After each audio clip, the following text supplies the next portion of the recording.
Nowadays, $1 million can't take you very far in life, regardless of what people might think. It's insufficient to buy property, let alone to indulge in the trappings associated with wealth. $10 million, where your needs are fully met, still requires caution not to overspend. But for me, the magic number is $100 million.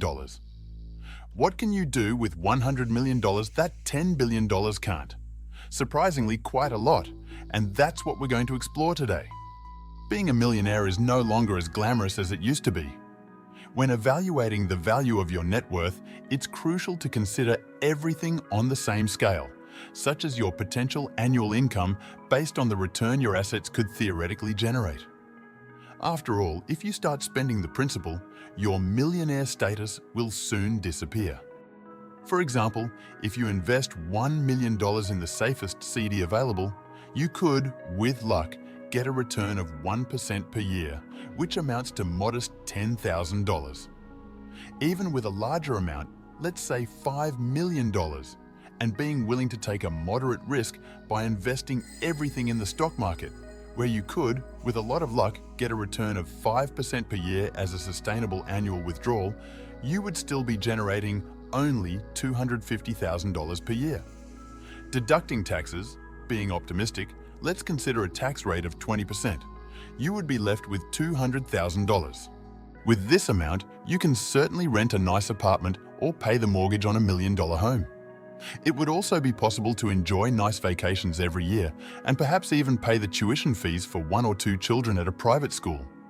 However, flying in your own Gulfstream certainly wouldn't be within your reach with just $5 million. This amount is enough to provide significant financial comfort, but there's still a gap between this and the extravagant lifestyle associated with private jets and other high-level luxuries. For that level of wealth, much more substantial resources are required. If you like the video, subscribe to the channel for more. Advancing beyond the mere common decamillionaires, when we reach someone with $100 million in assets, we finally reach a level of remarkable flexibility. With such a substantial sum at your disposal, a range of financial possibilities opens up. Imagine that, with this kind of wealth, you have access to some of the best hedge and risk funds available, which could result in a consistent return of 8% per year on your investment. Furthermore, now belonging to the privileged class, you can explore some tax havens and thus reduce your tax burden to a tax rate of only 13%. This implies that you would have approximately $7 million of available income annually, an amount that would provide a truly luxurious lifestyle. With this available income, practically all imaginable luxuries become attainable. From private jet travels to investments in high-end properties and the possibility of ensuring elite education for your children, not to mention the ability to make significant donations to charity causes or investments in personal projects.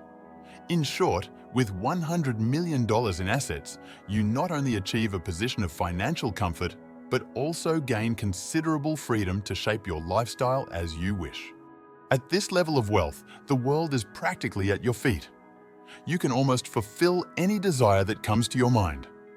Paying off the mortgage on a $10 million mansion, as well as a $5 million vacation home in the Hamptons, putting your 4 children in Ivy League colleges, flying first class to any destination you desire, making angel investments in promising startups, enjoying fine dining every night at 3-star restaurants, taking luxurious vacations in the Riviera, and having services like a chef, butler, nanny, and full-time driver. It's even possible that you generously donate up to $1 million annually to noble causes, which will likely earn you the title of Man of the Year from a major local charity institution. This is not at all a bad place to be. However, there's still a step above in this world of extravagance and opulence. There's still no private Gulfstream jet at your disposal, no luxurious $35 million penthouse in the heart of Manhattan, no building with your name on it at your alma mater, no mega yacht anchored in the Riviera, no famous artist like Justin Bieber hired for your daughter's 15th birthday party, no 24/7 security scheme like the president's, no executive producer credit on a Hollywood blockbuster like Avengers 3, no exclusive invitation to the Allen & Co. retreat, and no spouse considered a mega-rich trophy. There's still another level of extravagance and status to be achieved. All of this will have to wait until you reach your first billion and put it into action.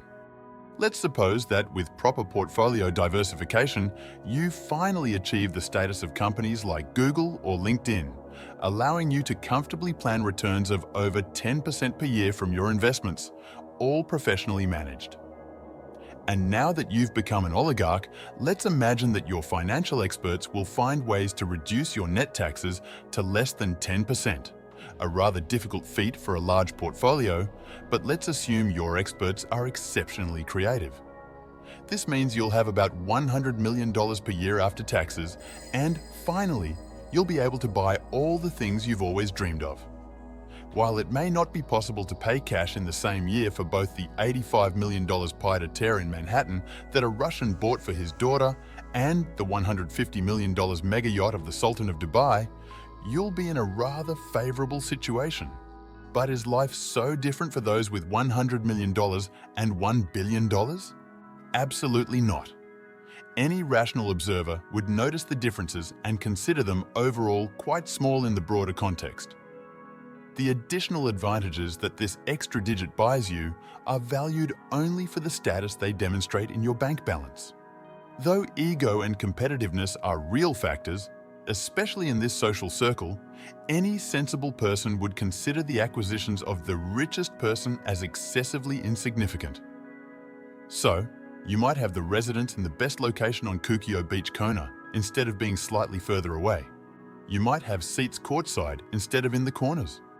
The main reason a billionaire can spend more than a centimillionaire and still not get much more is simply supply and demand. Anything scarce deemed the best sees huge non-linear price increases because ultimately its price must be raised until someone opts not to buy it. People with large fortunes elevate them to the stratosphere. However, beyond the ego satisfaction of owning something scarce, it's hard to make things much nicer. However, these restrictions really make a difference when you're playing in the big leagues. Imagine you'll have to move up to the next category before there are really no practical limits to what you can do and how you can live. After surpassing the $10 billion level, everything will be fine, and you'll be able to help change the world like Bill Gates did, or fully indulge in the lifestyle you desire, following the example of figures like Larry Ellison and several sultans around the world. From that point on, it simply becomes a matter of scoring points in the big game of life as if you were playing Monopoly. In terms of distinct classes at the upper end of the wealth scale, it's common to refer to individuals with ultra-high net worth, which include billionaires and those with significant wealth beyond the millionaire level. These individuals often have access to unique investment opportunities, exclusive clubs, and specialized wealth management services. However, it's important to note that wealth and class are complex concepts influenced by various factors beyond financial status. And on this scale, obtaining just one significant difference: power. After accumulating enough millions, you can live like a king for the rest of your life, but the billionaire can command like a king. With enough billions, a person can dictate the course of an entire industry. They can set the rules and compel whole industries to follow their lead. If a company isn't doing what they want, they can buy it for hundreds of millions or even billions and steer it their way. With enough billions, a person can influence governmental policy. Sure, millionaires can make donations, and the wealthiest can create their own organizations or pay lobbyists, but only billionaires can effectively pressure the government at large to follow their path. Millionaires can, perhaps, buy a senator. Billionaires can control the entire Congress as they see fit. If you liked this video, please support the channel in the first pinned comment. And since we've seen that billionaires are not much different from everyone else, have you ever wondered where they keep their money? That's what I talk about in this screen video. Until next time.